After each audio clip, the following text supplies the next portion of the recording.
In Eloyanu velo ishan shomer Israel. In Eloyanu velo ishan shomer Israel. In Eloyanu velo ishan shomer Israel. In Eloyanu velo ishan shomer Israel.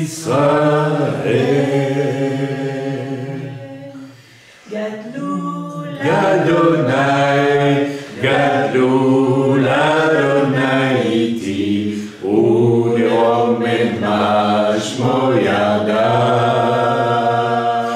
Gadlul Adonai iti uneromen mashmo yadav.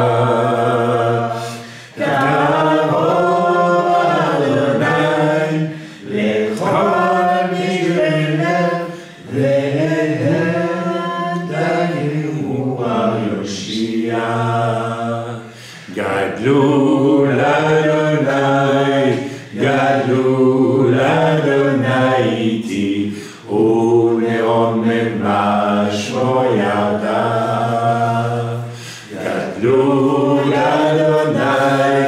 Gadlul Adonai iti uneromen mashmo yadav. Einei Adonai el kol tzadikim ve'oznav el kol shavatam. Einei Adonai el kol tzadikim ve'oznav el kol shavatam.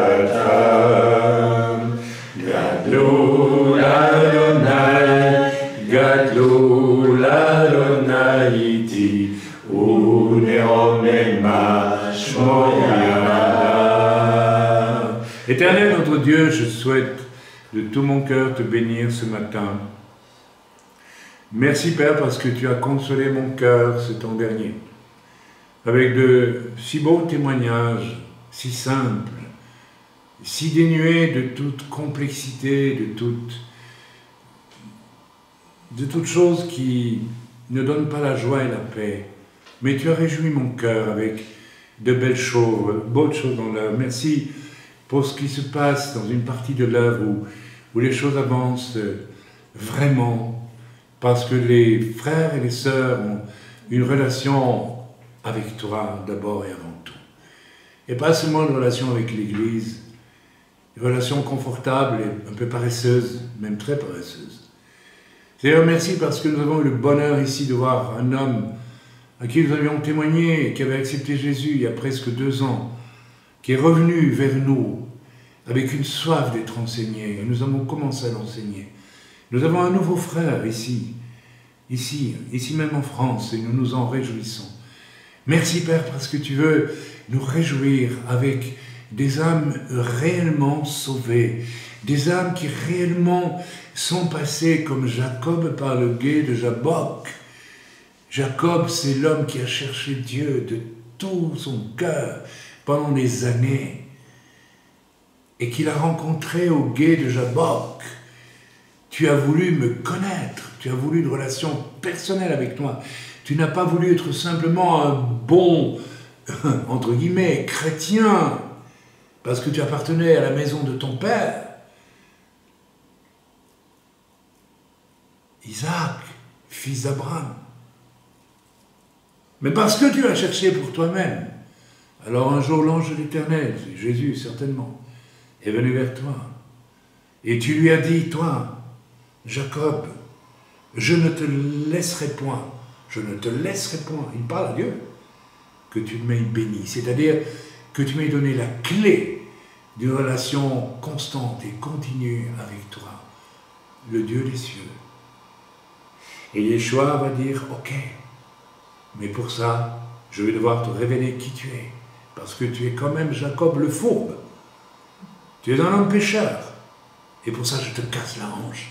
C'est une image qui va t'accompagner jusqu'à la fin de tes jours. Par nature, tu es un être boiteux. Tu n'es pas un être droit et ferme devant moi. Mais si tu me cherches et tu me trouves, tu vas devoir d'abord éprouver à quel point tu es boiteux. Et comme nous l'avons prêché la semaine dernière, c'est ce que Pierre, l'apôtre Pierre, a vécu. Il était un homme boiteux, il croyait, il voulait suivre Jésus, il voulait une relation avec Dieu, mais il devait découvrir à quel point il était boiteux, imparfait, charnel, indigne du royaume des cieux, du royaume de Dieu. Et tu l'as prévenu, Seigneur, tu l'as dit, Pierre, oui, tu veux me suivre. Tu promets en parole, j'irai jusqu'au bout avec toi, Seigneur. Tu as même coupé l'oreille du serviteur de Malchus, un serviteur d'un dignitaire. Tu as fait ça au moment de Gethsémane. Mais, Pierre, il fallait que ta nature boiteuse soit dévoilée pour que tu puisses me rejoindre vraiment moi, le Dieu vivant. Parce qu'il n'y a rien d'impur, il n'y a rien d'imparfait qui peut rentrer en communion avec moi.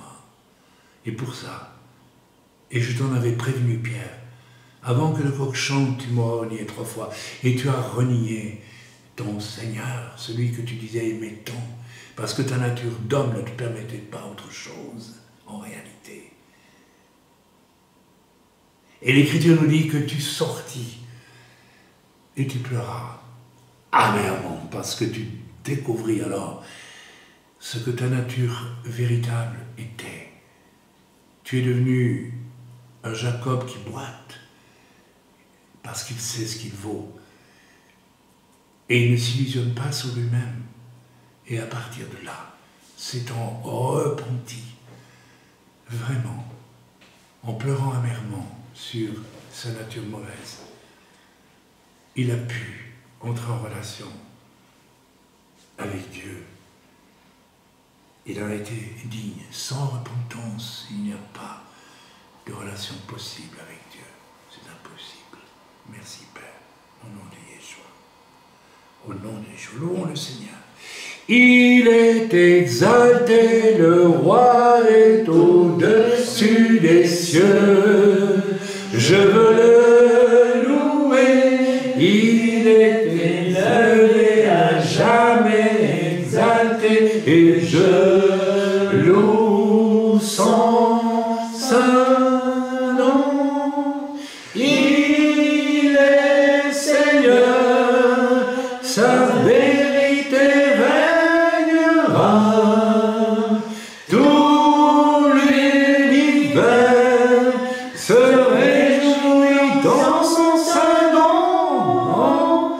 Il est exalté, le roi est au-dessus des cieux. Amen. Gloire à toi, Seigneur. Louons le Seigneur. Il est un homme dans la gloire. C'est Jésus de Nazareth. Il peut marcher sur les vagues. Il peut maîtriser les vents. Alléluia. Il est assis dans la gloire.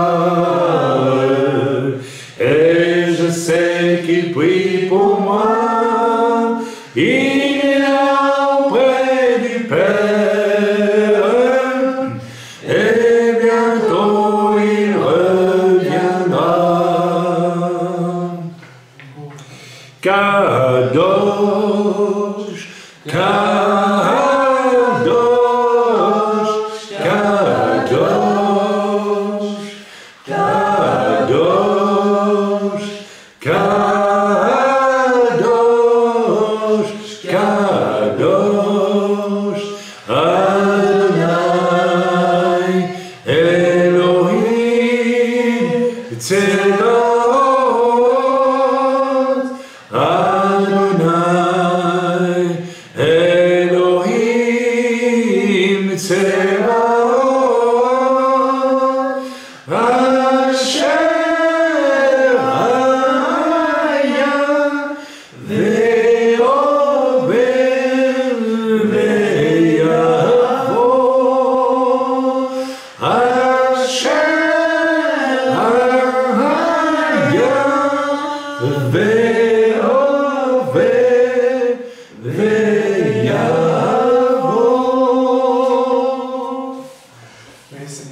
depuis longtemps, parce que tu veux nous faire arriver à un statut parfait de Christ. Et je veux vraiment m'approprier et mettre en pratique ce qui est dit, parce que c'est important, Seigneur. Et je veux vraiment te remercier pour tout ce que tu nous dis, par ton serviteur Raïm, Seigneur, parce que tu travailles nos cœurs en profondeur pour nous préparer, Seigneur, pour l'enlèvement, mais aussi pour simplement notre vie de tous les jours, pour être des vrais chrétiens, des hommes aussi dignes de ce nom, Seigneur, et des femmes dignes de ce nom. Je t'en rends grâce, Seigneur, pour cet amour que tu témoignes au nom de Jésus-Christ. Amen. Amen. Odou l'Adonai Kito, ki leolam hasdo. Odou l'Adonai Kito, ki leolam hasdo.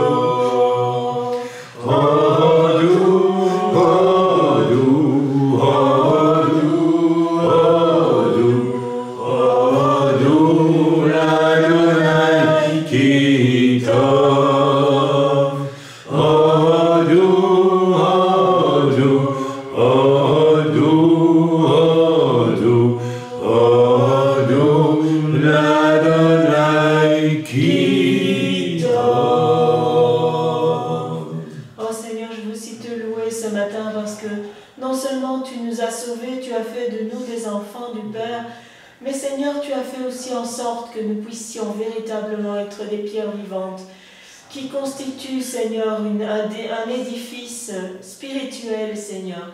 Tu as fait de nous, Seigneur, un corps. Nous sommes chacun un membre de ton corps, Seigneur. Et Seigneur, nous voulons en être dignes. Je veux en être digne. Ce matin, je veux te bénir, Seigneur, pour la sanctification de l'Esprit dans ma vie, Seigneur. Je veux te remercier pour tes conseils. Je veux te remercier parce que Seigneur, tu fais de moi, Seigneur, un membre digne de ton corps, Seigneur, afin de pouvoir te servir avec mes frères et sœurs. Et notre premier service, c'est de te remercier, de te louer, de te rendre des actions de grâce, de te bénir, de t'adorer, Seigneur, car tu en es digne, ô Éternel. Tous ensemble, Seigneur, nous voulons, Seigneur, véritablement vivre cette unité que tu nous as donnée selon Jean.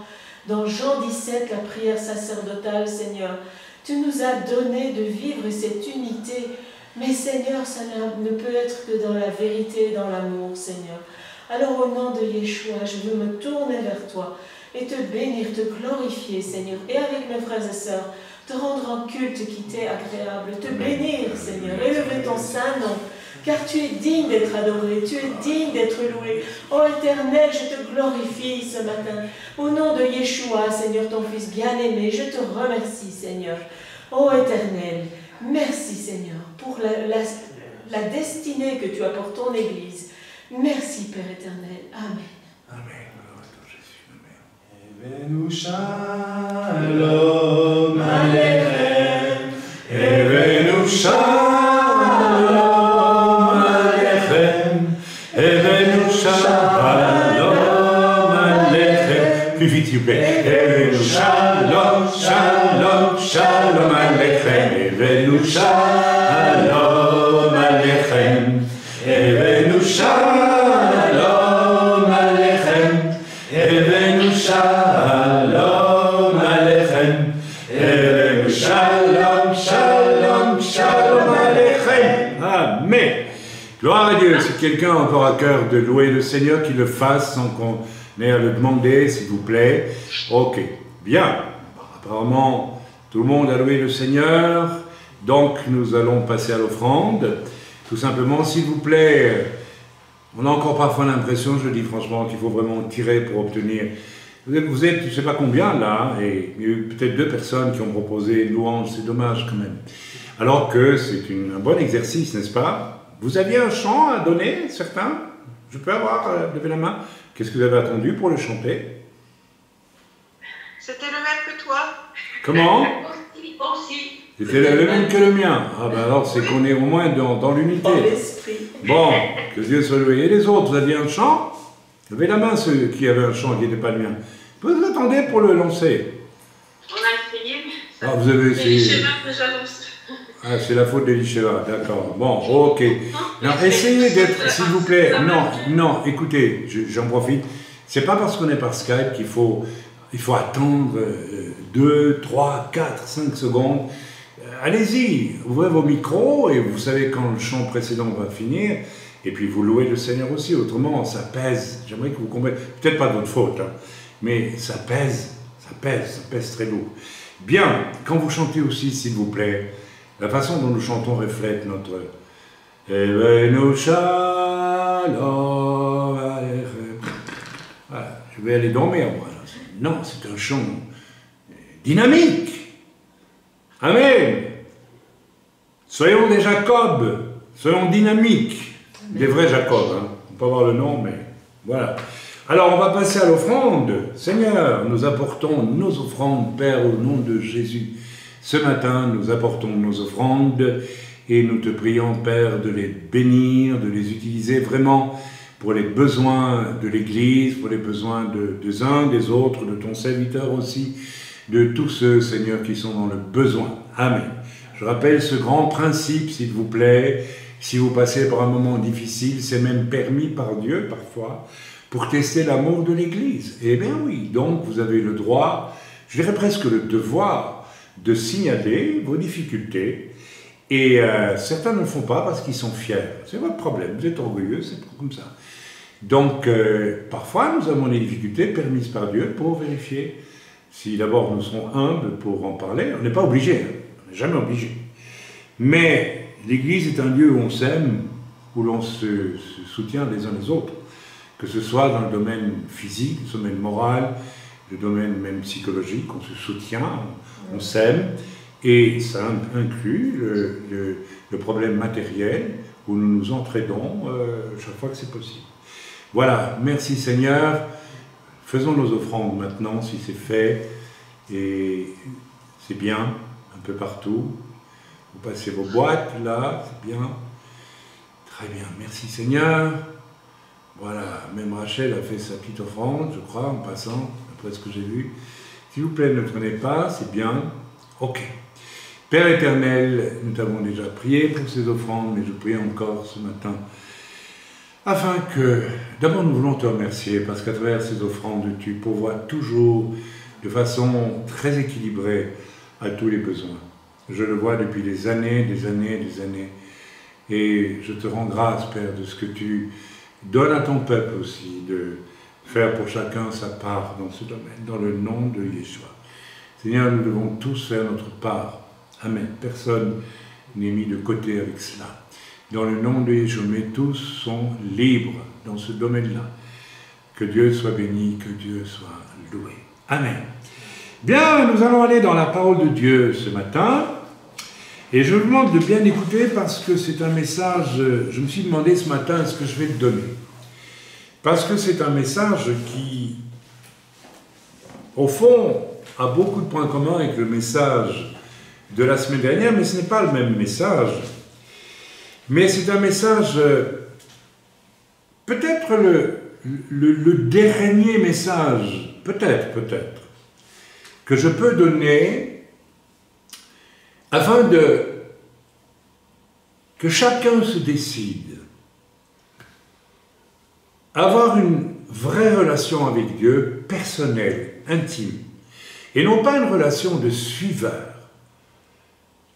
non pas une relation de petits bourgeois religieux qui aiment bien se faire interpeller, qui aiment bien écouter les autres, qui disent « Oh, Chaim, quel beau message !» J'en ai rien à faire de ça. Ça ne m'intéresse pas. Ce qui m'intéresse, c'est de voir que le message central de l'Évangile, c'est-à-dire devenir comme Christ, s'incarne dans vos vies, là, je suis émerveillé. Quand la nature de Christ commence à s'incarner dans vos vies, là, je suis émerveillé. Mais mes messages à moi, vous savez, si vous ne suivez que ça, vous êtes des pauvres gens. Si nous ne le faisons pas, je l'ai dit d'entrée de message, j'allais dire de jeu, c'est pas un jeu, mais si nous ne faisons pas une quête personnelle de Dieu dans nos vies, et que par malheur, je dis bien par malheur, nous nous sommes laissés happer par une espèce de vision religieuse des choses, où on rentre dans un milieu ou dans un autre, où on est né dans un milieu religieux, et on croit que par là, tout est fait dans nos vies, tout va bien. Si par malheur on vit comme cela, on s'est égaré, mes amis. On n'a pas cherché Dieu. J'ai pris tantôt l'exemple, et je reviens dessus, de Jacob. C'est magnifique cette histoire. Ce garçon, il voit son frère revenir fatigué de la chasse. Il voit son frère Jacob qui a préparé un plat de lentilles, une soupe de lentilles, et il lui dit, si tu me donnes les lentilles, je te donne mon droit d'aînesse. On est dans un monde de pauvres types qui, parce qu'ils sont les fils d'Isaac, croient que ça y est. Mais en réalité, ils sont complètement à côté de la plaque, tous les deux. Parce que Jacob qui accepte ça, et puis qui après va filouter en se mettant n'est-ce pas, une peau d'animal sur les bras pour faire croire à son père que c'est les mains velues de son frère. Vous voyez, tout ça, mais il y a une différence fondamentale entre Ésav et entre Jacob. C'est que Ésav, il se fout complètement de chercher Dieu, ça ne l'intéresse pas. Je suis le fils d'Isaac, ça va, la vie est belle. Ouais, on a vu ce qui est devenu Ésav. Pas grand-chose de bon. Hein. Pas grand-chose de bon. Il s'est perdu loin de l'héritage qui lui était promis. Il s'est perdu. Il y a beaucoup de gens qui sont des Ésaves dans l'Église aujourd'hui, qui, ouais, comme ci, comme ça, et qui sont en train de s'éloigner de l'héritage que Dieu a prévu pour eux. Ils se perdent. Quoi? Un chrétien se perd? Oui, un chrétien peut se perdre. Quand je dis se perdre, c'est pas aller en enfer. Quoi qu'on peut y aller, à mon avis, même en tant que soi-disant chrétien. Mais on s'égare, on s'éloigne, on s'habitue. Si Ésav avait eu le courage de dire « mais qu'est-ce que j'ai fait ?» C'est pas possible. Et s'il avait pleuré amèrement sur sa goujaterie, son mépris de son droit d'aînesse, qui n'était pas simplement le droit d'aînesse. Le droit d'aînesse pour lui, c'était d'être le prolongement de la promesse faite à Abraham, à travers son père Yitzhak. Et il traite tout ça, allez hop là, et on voit ça aujourd'hui, on voit les chrétiens, oh pouf, allez, je sais que je dois organiser une réunion, bof, allez, j'envoie ça perdre. Mais vous êtes des Ésaves, vous n'êtes pas des Jacob. Et la différence entre Ésav et Jacob, c'est que Ésav va s'éloigner toujours plus de Dieu. C'est la même histoire que Caïn et Abel, c'est la même chose. Et Jacob, lui, quand même, il cherche Dieu. Et il cherche Dieu avec sa nature imparfaite, très imparfaite. C'est un roublard, hein. Et puis toute son histoire, après, elle est pénible. Il revient de chez Laban avec 2 femmes, et des servantes, et puis des troupeaux. Dieu l'a béni. Dieu l'a béni. Dieu bénit les méchants comme les bons, dit l'Écriture. Mais il n'était pas encore sauvé. Il n'était pas encore... il n'avait pas encore connu la rencontre réelle avec Dieu, qui allait faire de lui un citoyen des cieux. Oui, écoutez bien ce que je vous dis. Et il va donc faire un retour, mais archi compliqué. Il a peur de son frère, tout ça. On est dans le monde du... C'est pas Dieu qui dirige tout ça, non, non. Dieu le protège. Parce que Dieu sait qu'il cherche Dieu, Jacob. Et donc Dieu est attentif, il dit, je vais voir s'il va aller jusqu'au bout pour me trouver. Oui, absolument. J'ai fait le même parcours à l'âge de 4 ans, en voyant ma mère prier. J'ai dit, je commence à chercher Dieu, je veux connaître Dieu. Je n'ai fait que ça jusqu'à mes 33 ans. Dieu m'a observé, Dieu m'a gardé, Dieu m'a protégé. Et j'ai pu développer toute ma nature mauvaise aussi. Pendant 33 ans. Et j'ai vécu alors une crise. La crise de Jacob. C'est quoi la crise de Jacob? Eh bien, tu veux me connaître? Ok, rendez-vous au gué de Jabbok, mon cher Jacob. Et l'ange de l'Éternel, dont on devine très bien qu'il est probablement Jésus lui-même, on ne le dit pas dans l'Écriture, donc moi je resterai, c'est l'ange de l'Éternel, c'est l'envoyé de Dieu, c'est Dieu ou qu'importe. Et Jacob va lui dire, je sais qui tu es, je te cherche depuis des années, mal, et je l'ai payé cher. J'ai roulé mon frère, mais mon oncle m'a roulé 2 fois. Non, m'a roulé somptueusement aussi. Vous connaissez l'histoire. Mais j'ai continué à te chercher. Et qu'est-ce qu'il dit à l'envoyé de l'Éternel, au gué de Jabbok? Je ne te lâcherai point, je ne te quitterai pas, je ne partirai pas d'ici, je vais te tenir jusqu'à ce que tu me bénisses. Ça veut dire quoi? Je sais que j'ai Dieu en face de moi. Maintenant, je veux la clé finale. Je veux entamer une relation avec toi. Je veux être un de tes enfants. Vous voyez, il est le fils d'Isaac, fils d'Abraham, mais il n'est pas encore un fils de Dieu. Et il va se battre. Il va se battre. Les gens qui cherchent Dieu sont des violents, mes amis. Ils se battent avec Dieu. Je me suis battu jusqu'à 33 ans. Et j'ai connu mon gué de Jabbok. Et qu'est-ce que, au matin, l'envoyé de l'Éternel va faire? Il va dire, d'accord, d'accord, je vois que ta soif de Dieu est tellement grande, je t'accorde la relation avec moi. Mais je vais faire quelque chose pour que tu te rappelles que ce n'est possible qu'en découvrant que tu es Jacob le roublard, le pécheur. Je vais te casser la hanche. Tac! Essayez de comprendre la signification de ce moment-là. Il va boiter toute sa vie. Toute sa vie se rappellera qu'il était vraiment un homme pécheur. Et qu'il a fallu découvrir cela pour commencer une relation complète avec Dieu. Mais pour beaucoup d'entre nous, cette découverte que je suis quelqu'un de mauvais est quelque chose de très superficiel.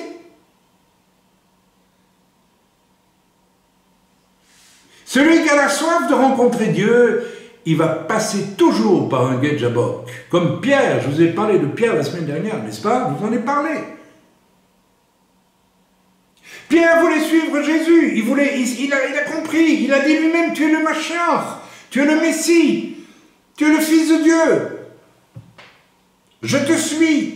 D'accord, Pierre, tu me suis. Mais tu vas devoir avoir la hanche cassée et fracassée, mon vieux. Et ça s'est passé où? Pierre, qui voulait suivre Dieu, devait découvrir qu'il était un lâche. C'était son problème. Mon problème à moi, à ma conversion, c'était autre chose. Jacob, c'était autre chose, c'était un roublard. Chacun d'entre vous, il y a quelque chose de particulier, de très fort. Ça peut être l'orgueil, n'est-ce pas? Certains.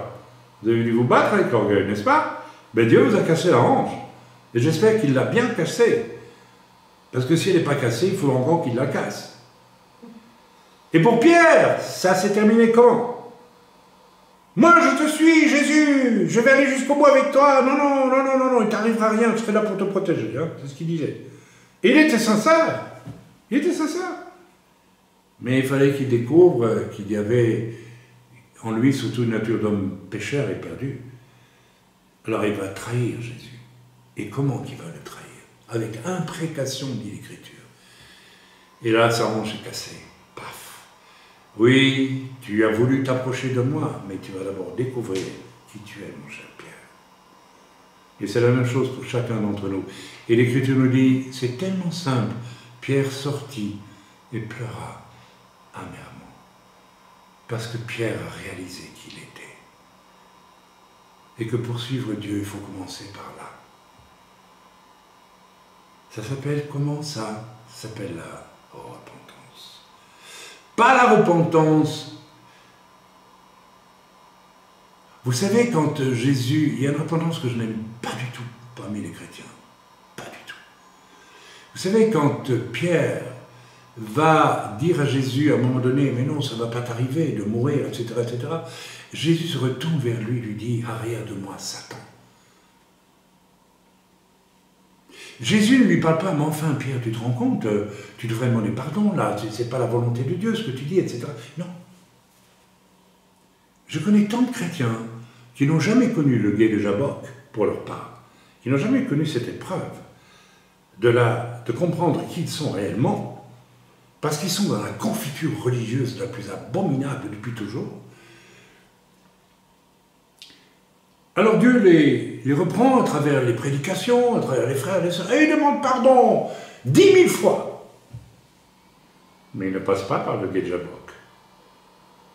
Ils ne passent pas par le gué de Jabbok. Je l'ai dit, je ne le redirai plus, parce que le Seigneur m'a dit, il ne faut plus essayer. C'est peut-être un signe du temps, peut-être que ça va arriver à un temps très spécial. Et maintenant, ou bien nous passons par notre gué de Jabbok, ou bien notre crise, comme Pierre l'a vécu, ou Pierre a vu qui il était réellement. Et nous arrêtons de nous raconter ça. Arrêtons d'améliorer ce qui n'est pas améliorable. Beaucoup de chrétiens, vous améliorez votre petite vie personnelle. Et vous croyez que comme ça plaît à Dieu. Non, mes amis. Vous êtes épouvantables devant Dieu. Je suis à la base épouvantable devant Dieu. Et vous avez besoin de le voir et de vous repentir. Mais beaucoup, vous ne voulez pas vivre cela. Vous dites à Dieu, écoute, sois content avec ce que je t'apporte, je m'améliore tout doucement, je demande pardon sans arrêt, regarde comme je suis bien. Tu es religieux et tu n'es rien d'autre que religieux. C'est encore plus abominable devant Dieu. Dieu ne t'écoute même pas quand tu vis comme ça. Ça ne l'intéresse pas. Il n'a pas envoyé son Fils pour vous améliorer. Il a envoyé son Fils mourir sur une croix pour vous sauver. Et après, il y a la sanctification. Mais vous savez, généralement, quand on est vraiment sauvé, qu'on est passé par la croix, le grès de Jabbok, la croix, tout ça, c'est l'endroit où nous devons passer. Fatalement, la sanctification se fait presque toute seule. Il ne faut pas courir derrière les gens pour leur dire, mais tu vois ce que tu fais, qu'est-ce que tu fais là, etc. Quand vous courez toujours derrière les gens pour leur montrer, tu fais ça, il y a quelque chose qui n'a pas fonctionné. Il y a quelque chose qui n'a pas fonctionné à la base de leur vie de chrétien. Nous allons lire, d'abord, pour nous réjouir un petit peu, le psaume 89, le Seigneur me l'a donné juste avant de venir. Nous allons lire donc, du verset 1er au verset 9, et nous allons le lire. Cantique d'Éthan, l'Ezrachite, je chanterai toujours les bontés de l'Éternel. Amen. Ma bouche fera connaître à jamais ta fidélité. Vous savez, l'homme qui écrit ça, n'est-ce pas? C'est un certain Éthan, je ne le connais pas, vous non plus. C'est quelqu'un qui marche en haut. C'est quelqu'un qui a connu son gué de Jabbok. Il est un citoyen d'en haut. Rappelez-vous le message de la semaine dernière. Ce n'est plus un citoyen d'en bas. Ce n'est plus un chrétien d'en bas ou un juif d'en bas. C'est un juif d'en haut. Les juifs qui ont accepté Yeshua et qui étaient d'en haut, on peut les citer dans l'Écriture. Hein. Il y a un certain Nicodème qui était déjà un peu en haut quelque part. Et puis il y a le Sanhédrin. Pourquoi ils tuent Jésus? Parce qu'ils sont d'en bas, mes amis. Ils ne connaissent pas Dieu personnellement. Ils connaissent leur religion. Et ils veulent que leur religion domine tout. Donc ils tuent ce qui est d'en haut. Il y a une animosité entre le chrétien né de nouveau et le faux chrétien qui n'est pas né de nouveau. Il y a animosité spirituelle. il y a quelque chose qui ne fonctionne pas. Et on doit être patient dans l'Église avec tous. Mais mes amis, sachez que soit vous êtes des amis de Dieu, soit vous faites partie des ennemis de Dieu. Parce que la simple religiosité fait de vous un ennemi de Dieu. Et à terme, et nous l'avons vu, même dans l'œuvre, les gens qui refusent de marcher bibliquement s'en vont. Et certains deviennent, n'est-ce pas, nous l'avons vu, des assassins. Je dis bien des véritables meurtriers. Je n'en dirai pas plus, vous savez très bien de quoi je parle. Nous l'avons vécu. Donc c'est une affaire sérieuse que de se dire chrétien. Très sérieuse. Mais Étam l'Izrachite, lui, était un homme d'en haut. Et il goûtait cette paix. Ce matin, je me suis levé, j'ai dit à ma femme, on ressent la paix. Nous ressentions la paix ce matin, dans cette maison. 3 frères sont arrivés, voilà, ils ont leur cheminement à faire, et ils font leur cheminement à la lumière de tout ce que je dis aujourd'hui. Mais le Seigneur m'a dit, je vous donne ma paix ce matin. C'est merveilleux. Vous voyez, malgré qu'il y a des tempêtes un peu dans l'œuvre, dans la vie de certains qui doivent absolument réfléchir à la manière dont ils vivent, Dieu donne la paix à ceux qui sont les citoyens d'en haut, au sens où j'en ai parlé la semaine dernière. On continue la lecture. Car je dis, donc c'est Étam qui parle ici, psaume 89, la bonté a des fondements éternels. Est-ce que vous ressentez? Non, mais pas intellectuellement, pas parce qu'on vous l'a dit, parce que vous l'avez lu dans la Bible. Certains, vous êtes nés tellement dans la soupe religieuse que vous croyez tout ce que vous avez lu, mais vous ne le croyez pas vraiment. Vous ne l'expérimentez pas vraiment. Vous ne l'avez pas expérimenté. Et qu'est-ce qu'il dit ici?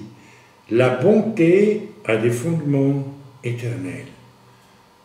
La bonté de Dieu. Est-ce que vous pouvez dire après, est-ce que vous pouvez dire là maintenant, la bonté de Dieu pour moi est immense? Est-ce que vraiment je la vis, je connais cette bonté? Est-ce que je peux le dire? Ne serait-ce que si je suis passé par le salut, alors vous saurez si vous connaissez la bonté de Dieu ou pas, vous le savez. Moi, je vois des mains, des têtes qui disent oui, et je sais que c'est vrai. Ces têtes-là connaissent la bonté. Ah non, mais c'est pas juste, oui, Dieu m'a donné ce que je voulais. Non, c'est pas ça du tout. C'est comme si je vous disais, est-ce que vous connaissez l'eau du bassin de natation? Vous direz, ben oui, je connais, c'est de l'eau. Non, mais tu ne connais pas le bassin de natation. Le bassin de natation, il faut plonger dedans. Alors là, tu connais le bassin de natation. Beaucoup d'entre vous connaissez l'eau, mais vous ne connaissez pas le bassin de natation. Mes amis, la bonté de Dieu est perceptible d'une façon profonde par ceux qui sont vraiment nés de nouveau. Pas par les autres. C'est impossible. Vous ne pouvez pas. Ta bonté a des fondements éternels. Ah oui, je ne parle pas ici des petites bontés que l'on croit avoir eu de Dieu parce qu'on priait, on a obtenu ça et ça et ça. Non, il s'agit d'un océan. Il s'agit de la présence de Dieu dans toute sa grandeur, dans toute sa bonté. Ici, il connaît ça. Est-ce que nous connaissons cela? Tu établis ta fidélité dans les cieux. J'ai fait alliance avec mon élu. Waouh! Verset 4. Dieu, c'est Dieu qui parle ici. C'est Dieu qui parle, ce n'est pas Étam. Il dit, j'ai fait alliance avec mon élu. Vous savez que c'est ce que Dieu veut faire avec chacun d'entre nous. Il veut faire une alliance avec un élu. Jésus a dit, il y a beaucoup d'appelés et très peu d'élus. C'est quoi un élu? C'est quelqu'un qui a une alliance personnelle avec Dieu. Quelqu'un qui prie et qui a trouvé la relation avec Dieu. En passant par l'épisode du gué de Jabbok. J'aime bien le prendre comme exemple parce que c'est évident. Mon frère de Nice, on ne va pas citer son nom, c'est inutile, toujours donner le nom des gens, mais enfin, il a cherché Dieu. Il a cherché Dieu toute sa vie. Enfin, en tout cas, une bonne partie de sa vie. Je ne sais pas depuis quel âge. Et il a cherché Avec quoi? Avec sa nature d'homme pécheur. Mais il a cherché. Et quand il a accepté Jésus, sa nature d'homme pécheur, elle est venue à la lumière. Comme moi, c'était le cas lorsque j'ai accepté Jésus. Oui, oui, il y a un aspect de ma nature mauvaise qui est venu à la lumière, et très clairement. Et alors il a connu son Gué Jabok, et j'ai connu le Gué Jabok. Et probablement qu'un jour, je ne l'ai pas vu, je n'ai pas assisté, mais il a pleuré amèrement sur sa nature mauvaise, comme Pierre l'a fait. Et comme nous devons tous le faire. Merveilleux. J'ai fait alliance avec mon élu. C'est là que Dieu va faire une alliance avec toi. Quand il voit là que tu vis dans la vérité, que tu sais de quoi tu es capable. Et tu en es malheureux, tu ne le veux plus. Tu pleures amèrement sur ce que tu es. Voici ce que j'ai juré à David, mon serviteur. Voici donc Nathan parle, prophétise. J'affermirai ta postérité pour toujours, et j'établirai ton trône à perpétuité. Les cieux célèbrent tes merveilles, ô Éternel, et ta fidélité dans l'assemblée des saints. Car qui dans le ciel peut se comparer à l'Éternel? Qui est semblable à toi parmi les fils de Dieu? Les fils de Dieu, c'est les anges ici, d'accord? Dieu est terrible dans la grande assemblée des saints. Oh, qu'est-ce que j'aime ce passage. Dieu est terrible dans la grande assemblée des saints.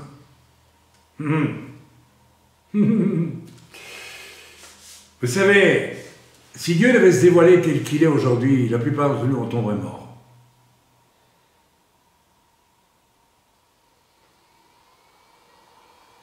Il est redoutable pour tous ceux qui l'entourent.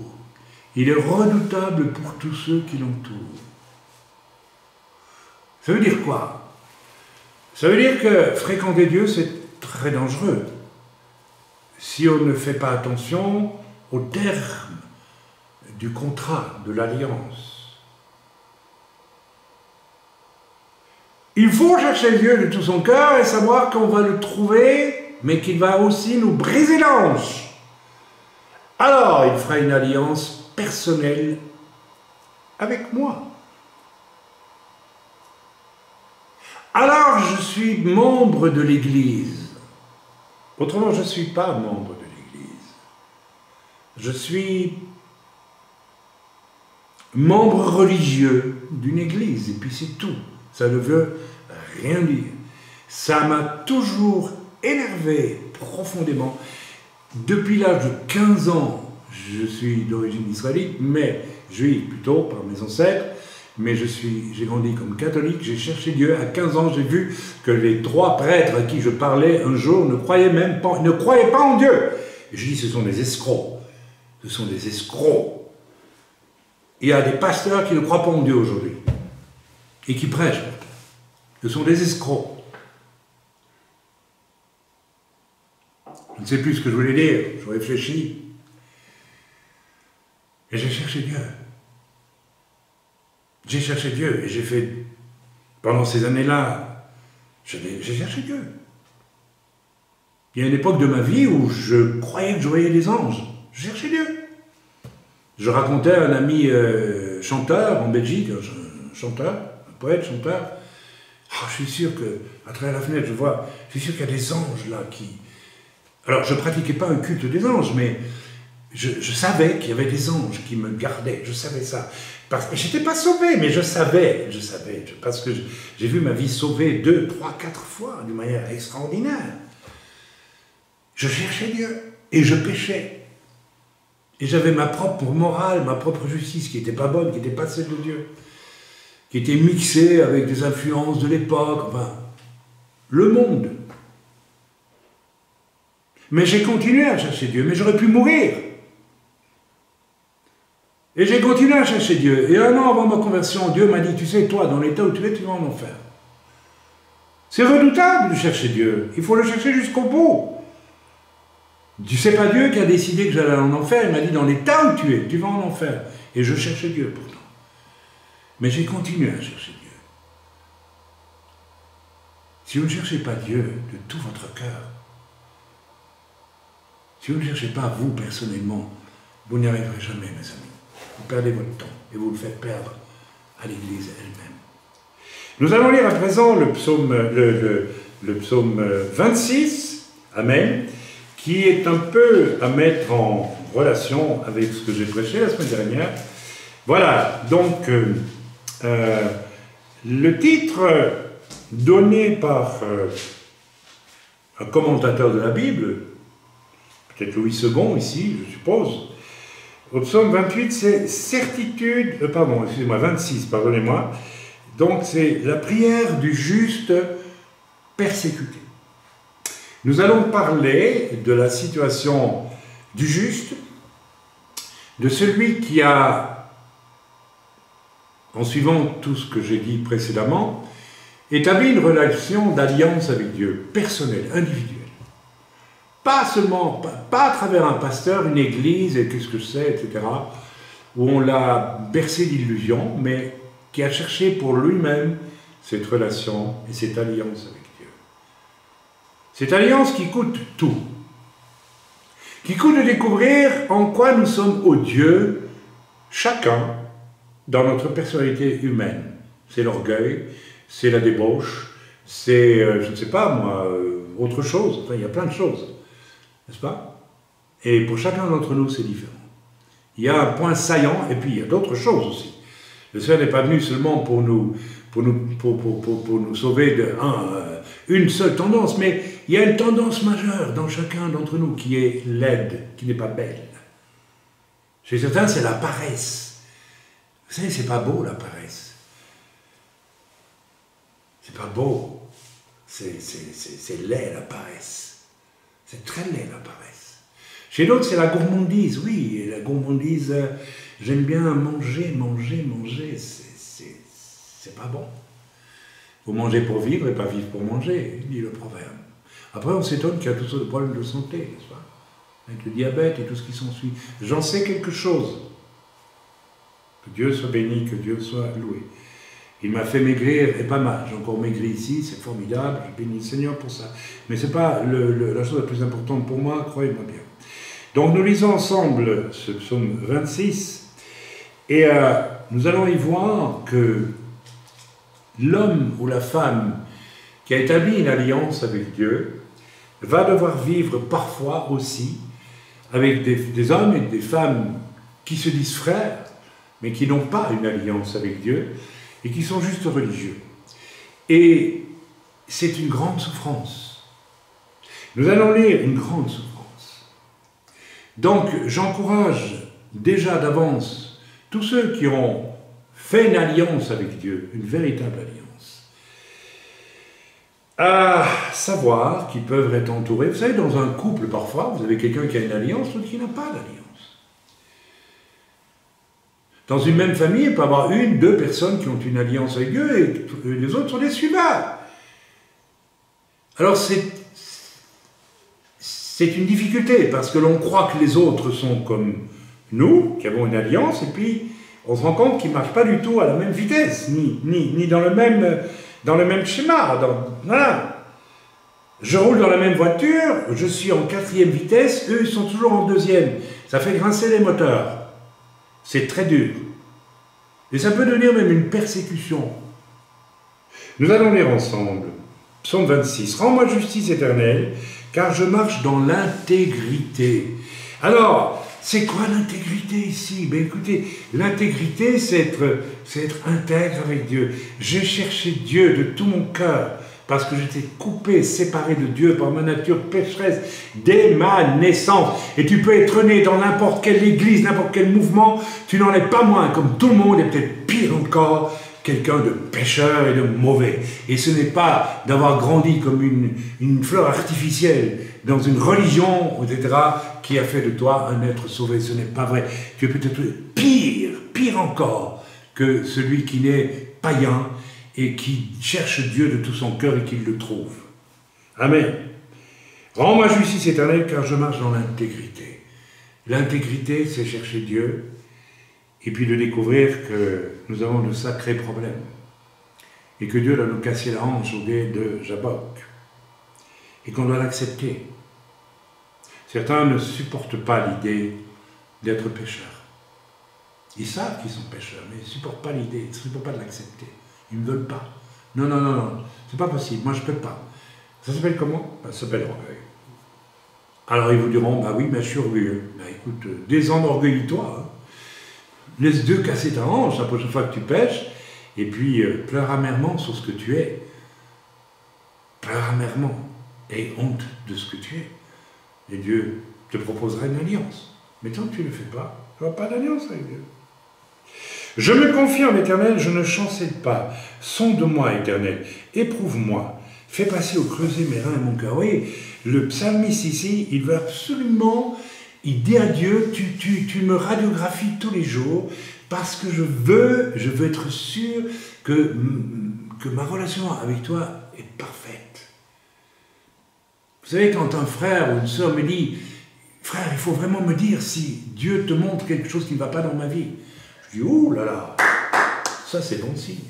Mais il y a des gens, jamais ils vous demandent de l'aide, jamais. Non, non, ils rament avec leur religion, là. Le psalmiste ici nous dit, sonde-moi, Éternel, éprouve-moi, sonde-moi, montre-moi ce qui ne va pas encore dans ma vie. Si c'est le cas, je veux que mon alliance reste nette avec toi, c'est de l'or pur. Fais passer au creuset mes reins et mon cœur. Vous savez, l'image est très forte. Les reins, c'est le centre, un peu un centre de vie, je dirais. Ça purifie, ce sont des purificateurs. Tandis que le cœur, c'est ce qui me permet de chercher Dieu et de l'aimer. Car ta grâce est devant mes yeux, je marche dans ta vérité.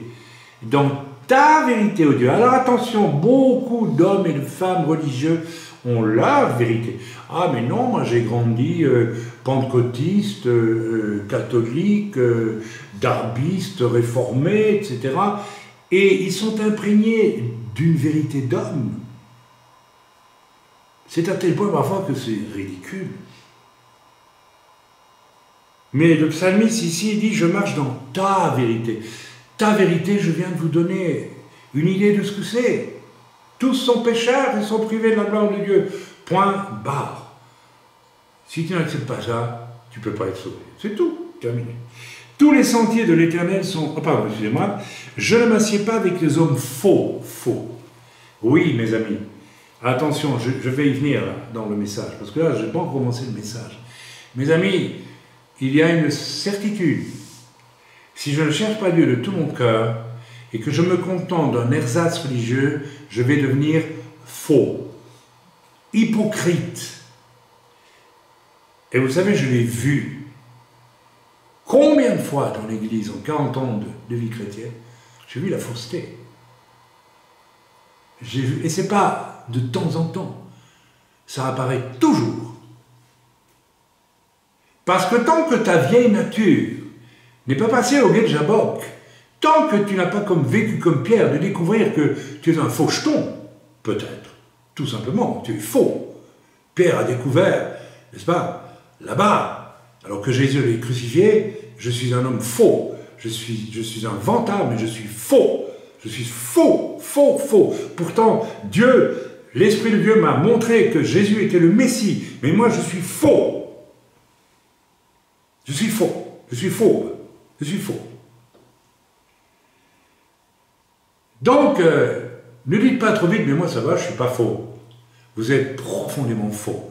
Nous sommes profondément faux, tant que nous ne sommes pas passés par cette recherche d'une alliance personnelle, et pas à travers une église, pas à travers un serviteur de Dieu, à travers une relation de vous à Dieu, d'abord et avant tout. Je ne vais pas avec les gens dissimulés. Celui qui ne cherche pas Dieu de son cœur deviendra toujours, rêvera toujours un cœur dissimulé dans lequel on va voir la jalousie. J'ai vu ça. Je ne citerai pas l'exemple, mais j'ai vu des choses incroyables. La jalousie, l'envie, les promesses non tenues. Eh oui, je vais faire ça pour le Seigneur, et puis on ne fait pas. Ça veut dire que tu n'es pas né de nouveau, tu n'es pas passé au guet de Jabbok, tu es faux, tu es dissimulé. Et parfois ça va très loin. Oui, je vais faire ça, etc., puis je ne le fais pas. C'est être faux, c'est être dissimulé, c'est faire semblant de... Ça, c'est le propre des gens qui ne sont pas nés de nouveau, mes amis. Je hais l'assemblée de ceux qui font le mal. Je hais l'assemblée. Alors vous voyez ici, si tu es un citoyen d'en haut, tu vas avoir de la haine pour tout ce qui n'est pas citoyen d'en haut.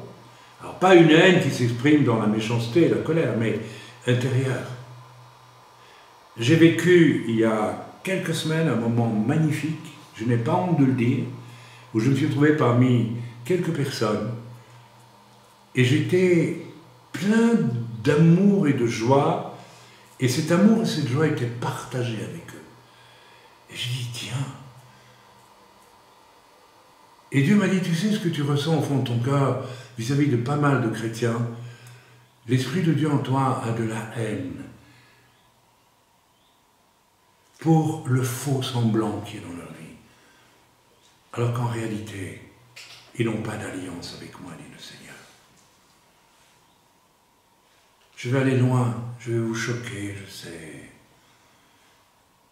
La religion, ça pue. Ça pue. Ça pue. Si vous aimez ça, je vous plains de tout mon cœur. Je ne m'assieds pas avec les méchants. Alors, moi, je ne suis pas méchant. Si. Moi, avant de venir au Seigneur, une fois au moins, j'ai été méchant. Une fois ou deux. Méchant. Et j'ai eu honte de ma méchanceté. Oui, vous, il y en a parmi vous, vous avez été méchant. Oui, bien sûr. Oui, parce que vous êtes religieux, puis vous n'êtes pas du tout à la recherche d'une alliance avec Dieu.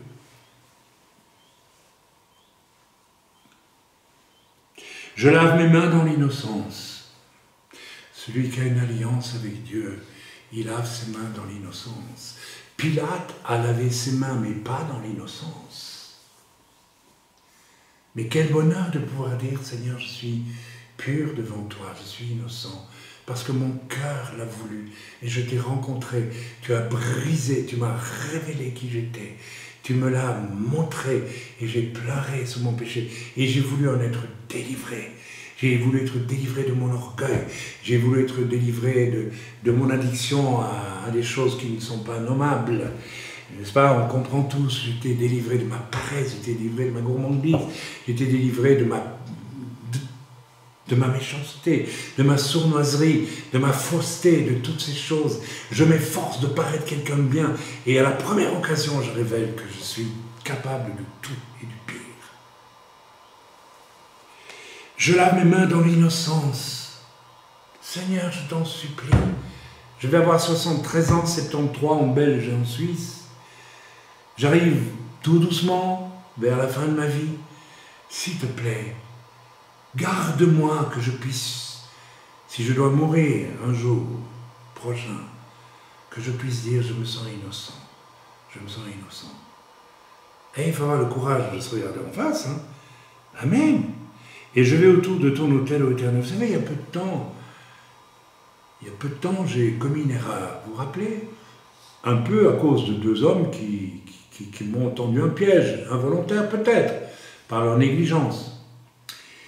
Et j'ai eu tout de suite une réaction très vigoureuse de gens qui nous suivaient, je sais pas, sur... Ah, faut que tu demandes pardon. Oh, mais ça, ils sont très forts, les gens. Je l'ai fait, bien sûr. Je l'ai fait, je me suis excusé, voilà, là, c'est tout. Je suis innocent. Mais ils n'ont pas assisté à ma demande de pardon, alors ils ont continué. Et puis là, j'ai vu un orgueil, mais un orgueil phénoménal. Il y a des gens comme ça, vous savez, qui traquent la meilleure église, le meilleur serviteur, rien que pour pouvoir dénoncer une erreur ou une faute que peut faire un serviteur, de manière passagère. Ce sont les pires criminels. Ce sont des gens qui n'ont jamais payé le prix pour avoir une alliance personnelle avec Dieu. Et il y en a beaucoup aussi dans l'Église. Ils courent de partout, ceux-là. Ils se baladent de partout. C'est les grands justiciers. Oh là là! Plaise à Dieu que je ne les croise plus jamais. Je prie pour cela. Si c'est éloigne de moi ce genre de personnes. Les gens qui entendent un bruit et qui, le répètent. Parce que quand J'ai entendu dire que tel serviteur fait ça. On ne sait pas si c'est vrai, mais oh là là, ces gens-là n'ont aucune alliance avec Dieu. Ils ont une alliance avec le diable. Je dis bien avec le diable, avec leur orgueil. Il y a peu de temps, quelqu'un m'a dit, tiens, j'ai été voir sur Internet telle personne dont on parle. Mais j'ai eu un choc. On dirait une sorcière. Eh bien, elle a raison. C'est une sorcière. Une personne qui traque tout ce qui ne va pas dans l'église. Parce qu'elle va bien, n'est-ce pas? Elle n'a pas d'alliance avec Dieu. Elle s'est élevée à la place de Dieu. Vous savez que c'est ce que le diable a fait au moment de la chute. La Bible dit que le diable est l'accusateur des frères. Arrêtez, arrêtez, vous qui aimez traquer chez les autres, jusqu'à inventer cette sorcière, parce que c'en est une, me hait, parce que j'ai refusé il y a 20 ans, 25 ans, de la suivre dans une demande qu'elle m'avait faite de lyncher un jeune serviteur de Dieu. J'ai dit, niet, moi je ne fais pas ça.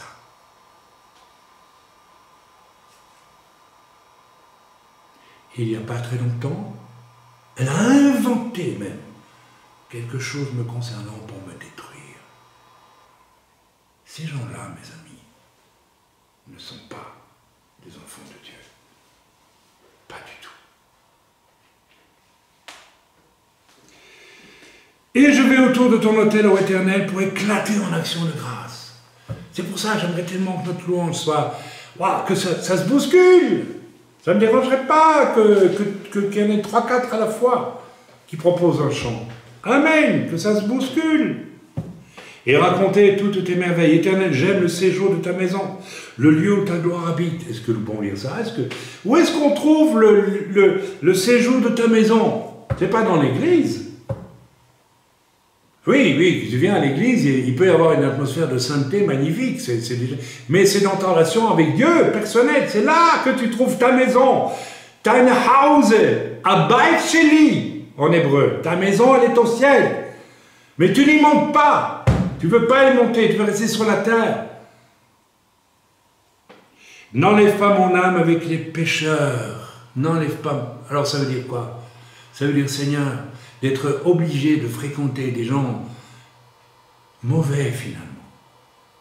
Comme nous le sommes tous à la base. Hein. Soyons clairs avec ça. Je ne dis pas qu'il y en a qui sont bons et pas d'autres mauvais. On est tous mauvais à la base. Mais à ceux qui le reconnaissent et qui se laissent songer par Dieu, le processus de Jacob, on connaît maintenant, on a compris ce que ça veut dire. D'accord? Tu vois ton péché, tu vois ton gros péché là, tu pleures, tu te repens, et tu commences une alliance avec Dieu. Autrement, tu ne commences jamais une alliance avec Dieu. Tu peux prier tant que tu veux. Si lorsque ton péché est mis en lumière, tu te braques, Dieu ne t'écoute même pas. Tu perds ton temps. N'enlève pas mon âme avec les pécheurs.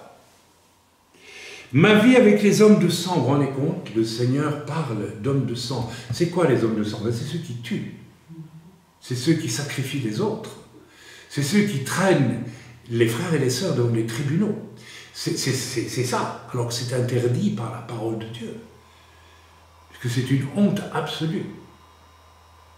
Que les gens qui disent avoir été sauvés au travers du sang précieux de Jésus, de leur vie mauvaise, se permettent de vouloir détruire quelqu'un d'autre. On n'est plus du tout. On n'est plus du tout dans le royaume de Dieu, là. Dont les mains sont criminelles et la droite pleine de présents, parce qu'en plus, vous savez, tous ces faux chrétiens, ils sont prêts à vous faire des présents. Hein. C'est une manière de passer la douane. On arrive à la frontière. Quand j'étais passé par l'Égypte pour aller en Jordanie, porter des Bibles à Petra, il y a 30 ans de ça. Je reviens par la frontière égyptienne. On est bloqué en plein soleil, tout le monde. Donc, en plein soleil. Pendant 6, 7, 8 heures au moins. En plein soleil. Et puis à un moment donné, j'ai interpellé les policiers égyptiens, j'ai dit écoutez, je vais faire appel à mon consul de Belgique, j'étais belge à l'époque, je n'étais pas israélien, et puis, etc., etc., etc. Et puis, et puis j'ai compris à un moment donné, ben, c'est pas compliqué. Tu donnes un petit bakchiche, on te laisse passer. Et beaucoup de chrétiens, vous savez ce qu'ils font? Ils donnent un bakchiche. Ils croient qu'avec ça, ils passent. Non, vous ne passez pas. C'est jamais 1 euro, ou 100, ou 100 000, ou 1 million d'euros qui vous permet de passer dans le royaume de Dieu. On n'achète pas. On n'achète pas son alliance avec Dieu. C'est une honte absolue.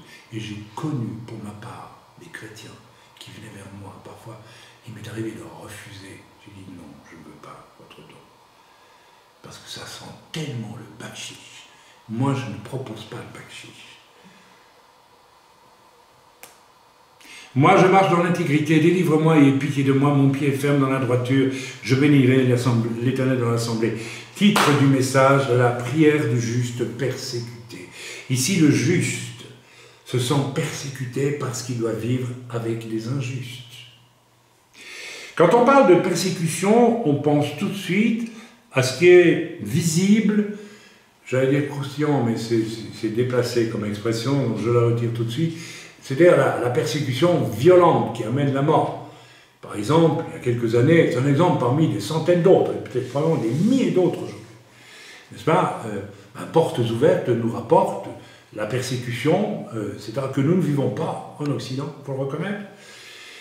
Par exemple, un missionnaire qui est dans sa Jeep avec ses 3 enfants, et quelqu'un passe, il passe dans un village, je crois, je ne sais plus si c'était musulman ou hindouiste, et quelqu'un jette un cocktail Molotov, et tout le monde flambe donc ils sont, parce qu'ils sont chrétiens, on les tue. Ça, c'est la persécution, ok. Mais vous savez, je veux dire, c'est terrible. Mais ça dure combien de temps pour mourir et pour souffrir quand on brûle dans une voiture? Ça dure à tout casser, à mon avis, si la voiture s'enflamme vraiment, 7-8 secondes. Qui sont terribles. Nous connaissons malheureusement un frère dont le fils est mort dans sa voiture qui a explosé et qui s'est mis en flamme tout de suite.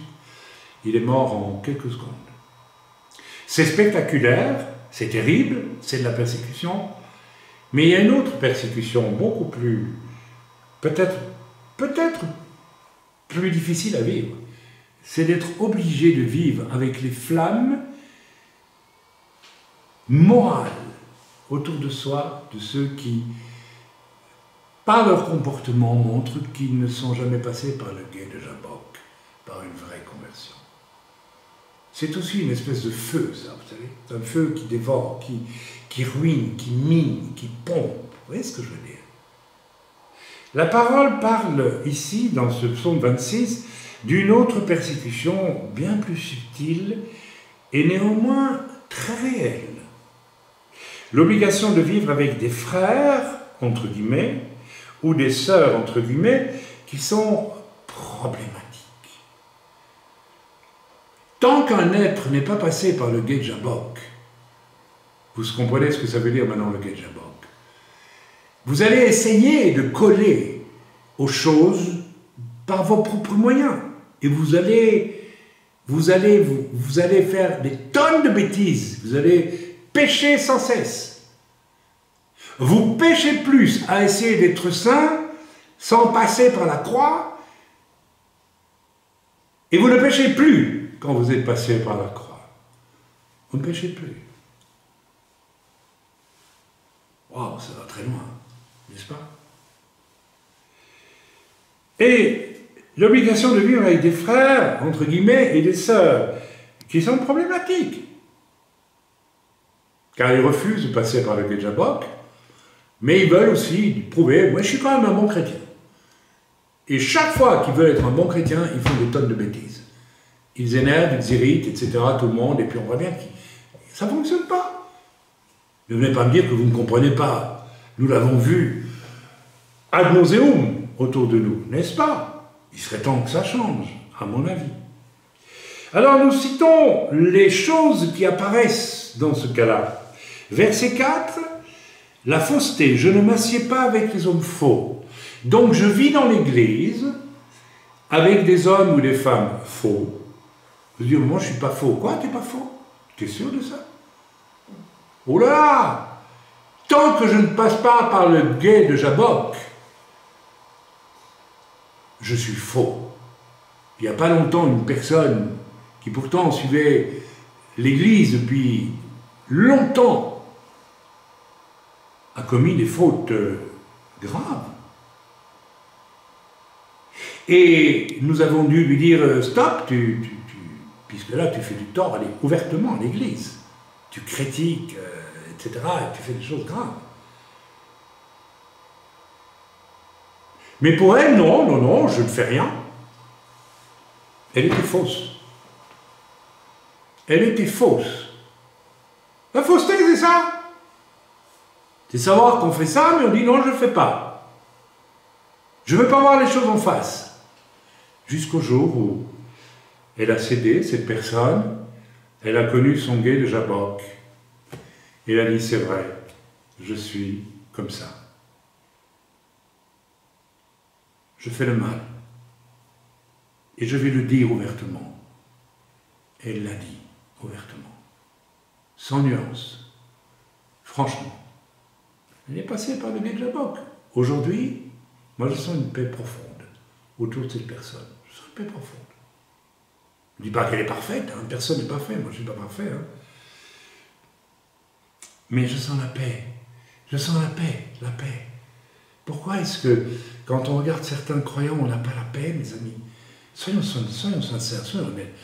Vous savez, il y a peu de temps, j'ai vu venir ici un homme qui m'a livré du gravier. J'ai pas eu la paix avec lui.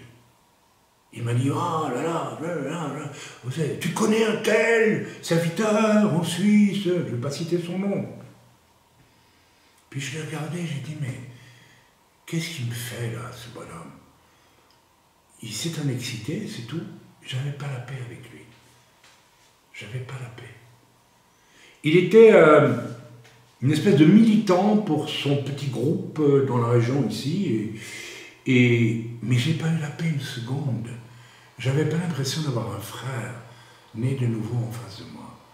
J'avais quelqu'un qui m'a confié d'ailleurs qu'il avait voulu se suicider jadis, et puis qu'il a trouvé la solution. Il est allé dans une église, et puis il a accepté Jésus, parce que comme ça, il ne se suiciderait plus.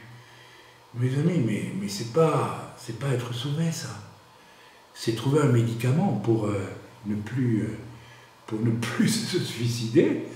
Mais j'ai perçu très vite, en écoutant cet homme, que sa nature de péché était forte, comme elle est forte chez tous, mais qu'il n'avait même pas encore réalisé, tout simplement. Et il se dit chrétien. Et il est fan d'un homme de Dieu qui parle sans arrêt du Saint-Esprit, mais qui ne fait pas les œuvres que Dieu lui a commandées d'en haut, ça j'en suis convaincu aussi. Qui fait les œuvres d'un mouvement. Je n'en dis pas plus. Qu'est-ce que j'étais en train de dire? La fausseté. La fausseté. Car d'apparence, voilà. Alors, je hais l'assemblée de ceux qui font le mal. Mais écoutez, pour être membre d'une église, si vous n'êtes pas citoyen d'en haut avec une alliance, vous ferez le mal. Et vous n'apporterez pas la paix. J'ai vu, même parmi nous, des gens faire le mal. Le mal. Et d'une manière surprenante, parfois. Très surprenante. Je n'aurai pas de détails, mais nous le savons, certains. Il y a tout autre manière de faire le mal. J'ai un problème physique, je vais d'abord chez le médecin, et puis après, je dis, bon, je vais quand même bien demander au Seigneur qu'on prie pour moi. Vous faites le mal. Vous vous moquez de Dieu. Vous méprisez Dieu. Bien sûr, vous allez chez le médecin, bien sûr. Mais avec respect, demandez la prière pour vous. D'autres personnes qui... J'ai vu un jour un homme à côté de moi, alors que je faisais un entretien crucial avec une personne qui avait une grande souffrance, une grande douleur, qui avait un problème de ne pas avoir eu un père. Et je me préparais à donner la bénédiction des pères à cette personne. Donc c'était quelque chose où tout l'amour de Dieu devait se répandre sur ce cœur d'homme. Et j'ai vu mon voisin qui s'est levé et dit « Ah, moi, c'est moi qui vais donner la bénédiction du Père. » Il était jaloux. Il était envieux. Il a voulu faire le malin. Il a fait le mal. La personne n'a pas reçu la bénédiction. 2, je me suis contenu pour ne pas la reprendre devant cet homme affaibli. Et j'ai dû le laisser faire. Une chose abominable, devant Dieu. Et la personne qui a fait ça, s'est à peine rendu compte qu'elle avait fait le mal. Elle a décidé, non, moi je le fais. Dieu lui a rien demandé. Vous voyez, quand nous n'avons pas une alliance avec en haut, nous voulons faire des tas d'œuvres comme ça, selon notre fantaisie, notre désir. Les églises sont remplies de ça. Moi, je veux ça. Moi, je veux un ministère. Moi, je veux être une prophétesse. Moi, je veux être pasteur. Moi, je veux ceci. Moi, je suis cela.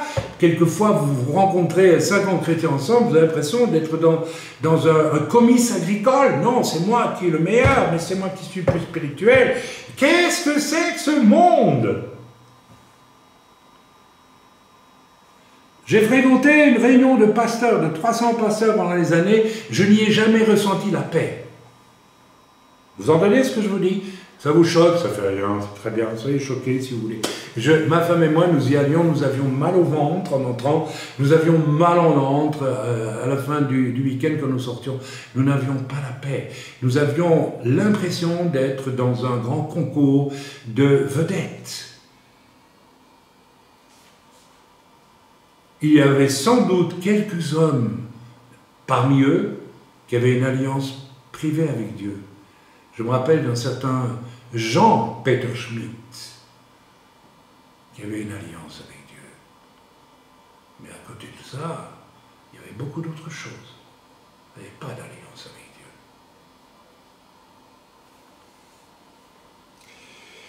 Dieu. Voilà, on continue. Je ne m'assieds pas avec les méchants. Celui qui n'est pas né d'en haut, il est susceptible d'être méchant, d'être mauvais, de promettre des choses et délibérément de ne pas les tenir. Vous savez comment ça s'appelle ça? J'ai vu ça. Je me rappelle toujours d'une personne qui devait organiser une réunion de prière pour l'œuvre. Et quand je suis arrivé, je me suis déplacé d'un pays à l'autre. Je dis, je ne sais pas de nom, mais... Et quand je suis arrivé, la personne a dirigé une réunion de prière pour une autre œuvre. Elle n'a même pas prié pour l'œuvre. Je me dis, mais soit elle est folle, soit elle est vraiment très distraite. Et je n'ai pas voulu croire que la personne était méchante. Mais aujourd'hui, je sais qu'elle est méchante. Elle était méchante. Elle voulait se moquer de moi. Elle voulait montrer que, voilà, moi aussi, je veux le pouvoir. Pauvre personne. Oui, oui. Voilà le genre d'œuvre que l'on propose quand on n'est pas citoyen de haut, qu'on n'a pas une alliance avec Dieu. Les jalousies, les envies, les rivalités. Vous n'avez jamais vu ça dans aucune église? Il n'y a que ça dans certains endroits. Un jour, j'ai conduit un couple anglais en Belgique, dans une église, dans la région de Charleroi. Et quand je suis entré dans l'église, il y avait, c'est une petite église, il y avait peut-être 50 chaises, pas plus. Et j'ai eu une vision. Je sentais, il y avait une dureté dans cette église, mais incroyable. Et j'ai vu chaque siège se transformer en esprit devant moi comme des chaises, des fauteuils en béton armé, avec des accoudoirs très hauts, qui fait qu'on ne voyait pas le voisin. Et le Seigneur m'a montré, il y a tellement de rivalité, de disputes, de jalousie, d'envie entre chacun, qu'ils sont chacun enfermé dans son siège en béton. Vous vous rendez compte? Toute une église où chacun voulait pratiquer des œuvres de son âme, de son envie, de sa chair. Pas un seul dans tout ça n'avait une alliance personnelle avec Dieu. Celui qui a une alliance personnelle avec Dieu, il amène la paix, il amène le bien, il amène quelque chose qui vient du ciel et qui est la paix. Dernièrement, je le dis, j'étais dans le sud de la France et j'ai été l'homme le plus heureux de la terre parce que j'ai vécu une paix royale, c'est le cas de le dire. Merveilleux. On continue. Ok, on continue, j'avance. Voilà, excusez-moi.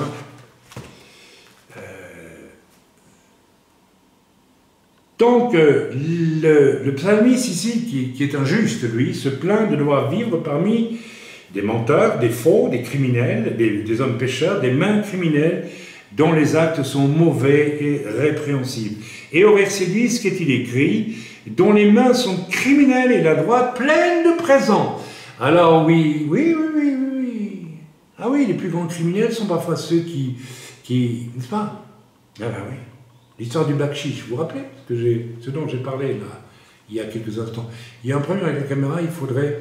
elle a zoomé d'une manière toute artificielle. J'aimerais bien que l'on le dézoome, s'il vous plaît, parce que là, je suis tellement en gros plan qu'on ne verra plus mon visage.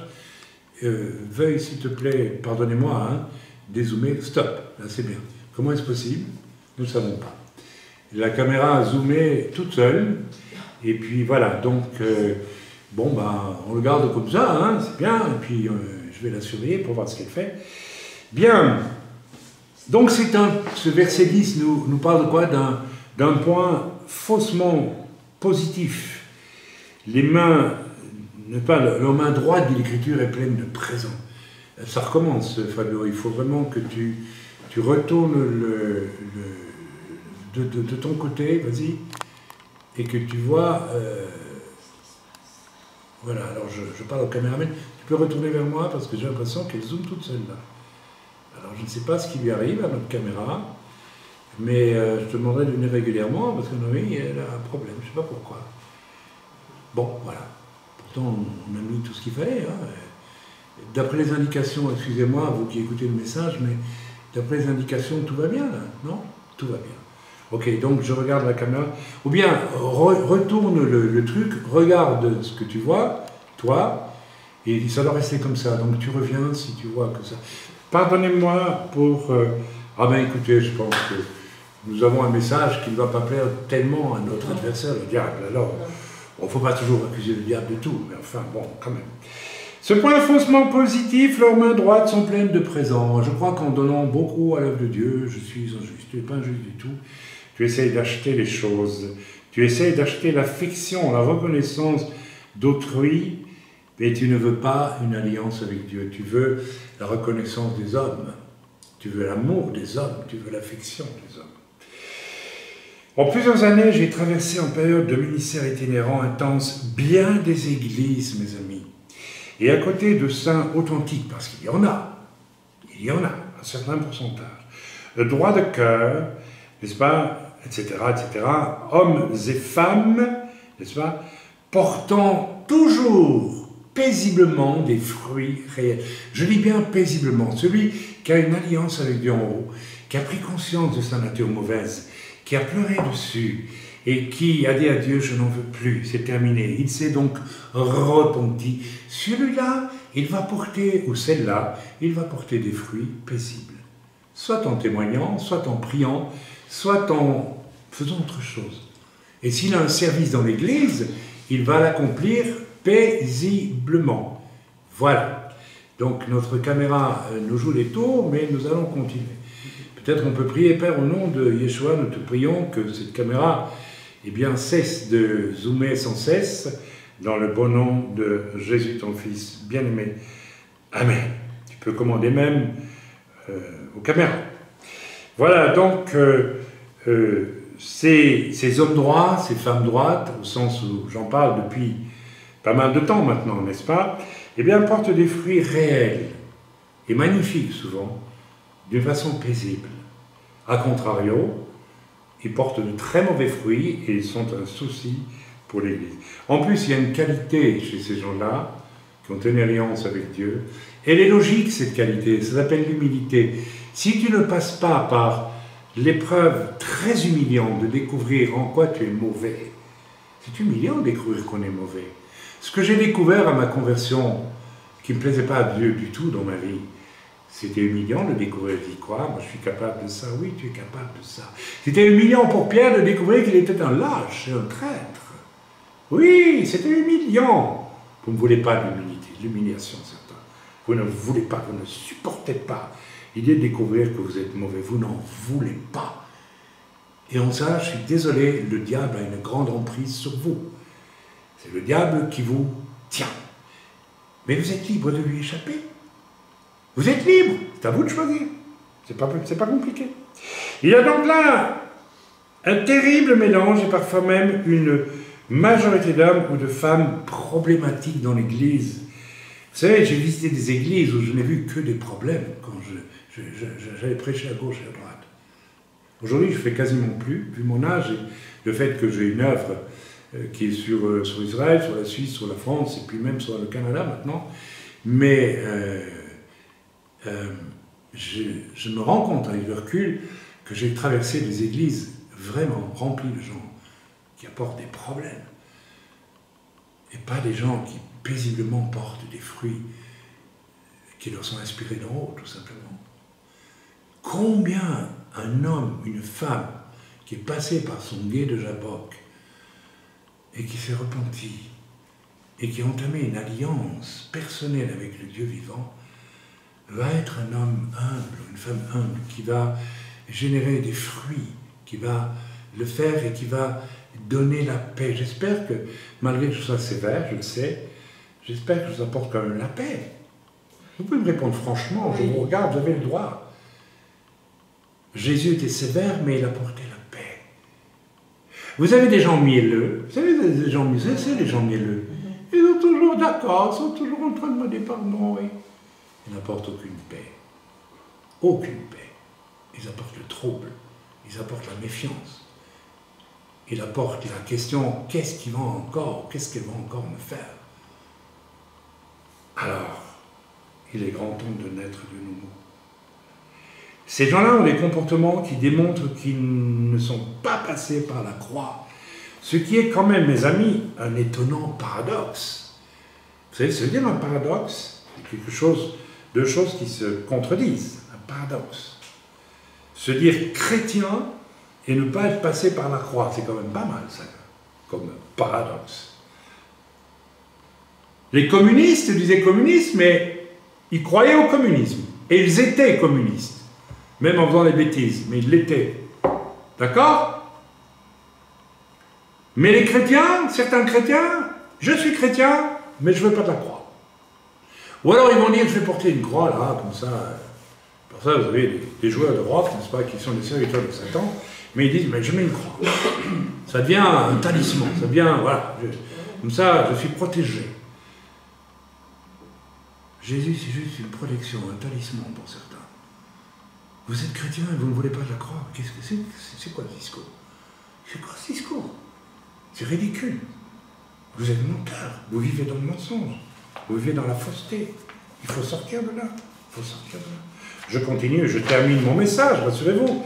Chaque fois, la prédication inspirée dans ces églises, chaque fois que j'ai eu une prédication inspirée qui venait d'en haut, et qui, bien sûr, atteignait les cœurs, là où il y avait de la fausseté, de l'hypocrisie, de la fausse nouvelle naissance, et toutes ces choses, eh bien, il y avait donc des paroles de connaissance, il y avait des prophéties, j'avais même des entretiens, après les cultes, souvent avec les gens, et ces entretiens, ils savaient à quoi? La prédication, elle savait à quoi? Les paroles de connaissance, les prophéties qui étaient données, elles savaient à quoi? Elles mettaient en lumière, c'est le cas de dire, les ténèbres qui étaient dans la vie des gens.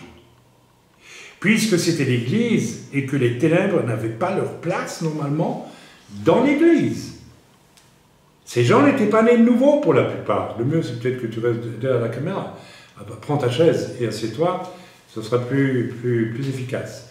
Donc, je parle de notre caméraman parce que le pauvre, il va, il vient depuis sa place. Notre caméra nous joue des tours, mais ça fait rien, on va continuer. Ok. Arrêtons-nous maintenant à l'écriture concernant le sort du juste qui se trouve de se faire mêler aux ténèbres qu'il est obligé de fréquenter. Il doit s'attendre au pire et même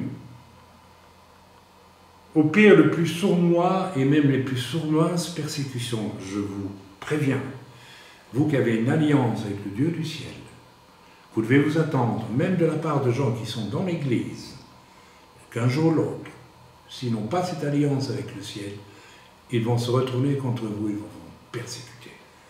Ils vont déjà le faire parce qu'ils sont jaloux, ils sont envieux, ou que sais-je d'autre, mais ils vont le faire. Et puis pire que ça même, s'ils ne se convertissent pas, un jour, ils essaieront de vous détruire. C'est logique, c'est tout à fait logique ce que je dis là. On continue, n'est-ce pas?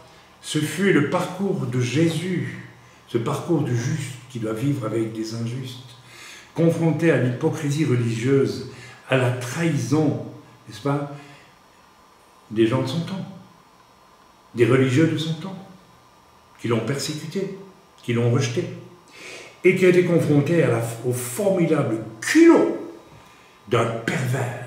Je parle de Judas, c'était un pervers. Jouant au petit saint, en camouflant ce qu'il avait au fond du cœur, savoir le pire. Le cœur de Judas, mes amis, c'était le tabernacle du mensonge. Faites attention, si vous résistez sans arrêt à Dieu quand vous péchez, c'est parce que votre cœur est un tabernacle du mensonge, un tabernacle de fausseté. Et c'est vous-même qui l'avez construit comme ça. C'est vous-même qui l'avez voulu comme ça. Alors si ça vous plaît d'être un tabernacle du mensonge, vous savez, j'ai fait un parallèle entre les prophéties données, n'est-ce pas, aux futures 12 tribus d'Israël dans l'Écriture, en Genèse 49, nous n'allons pas le lire, mais je me demande si Judas n'était pas de la tribu de Dan. Et la tribu de Dan, la prophétie de son père lui dit, nous allons peut-être rapidement aller la voir, dans Genèse 49, s'il vous plaît. Il n'y a que 2 versets, nous allons les lire. Genèse 49, versets 17 à 16. Donc, Dan sera un serpent sur le chemin, une vipère sur le sentier. De qui? Ben de ses frères. C'est un faucheton. Il est faux. Son cœur est un tabernacle de mensonges, de ruses, de fausseté. C'est ça. Mordant les talons du cheval, c'est-à-dire pour faire tomber celui qui est sur le cheval. Faire tomber son frère.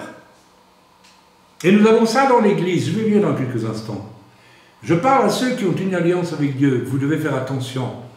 Parce que ceux qui n'ont pas une alliance avec Dieu, que vous êtes obligés de fréquenter, risquent un jour ou l'autre, ils vont être utilisés par le diable pour vous faire même chuter, tomber. Je l'ai vécu. J'ai frôlé le fait de chuter par moments à cause de certaines personnes qui ne veulent pas d'alliance avec Dieu. Et dont le cœur est faux. Amen. Ok, je pense que Judas devait être de la tribu de Dan. Voilà. Jésus a été confronté lui-même au fait de devoir fréquenter un gars comme Judas. Et puis aussi des gens qui n'étaient pas encore nés de nouveau.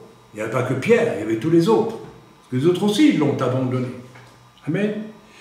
Voilà. Et Jésus a vécu ça jusqu'à l'heure suprême de la confrontation ultime avec les ténèbres. Mes amis, celui qui sert Dieu et sera un jour ou l'autre confronté aux ténèbres.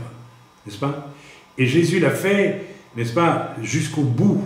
Je voudrais vous encourager, vous qui avez une alliance avec Dieu et qui commencez à servir le Seigneur, je dis bien, par la prière, par le fait de témoigner, peut-être un jour par la prédication, n'est-ce pas? Préparez-vous parce que, vous savez, le diable ne vous aimera pas. Dieu vous aime, soyez sûr de ça, il n'y a pas de problème.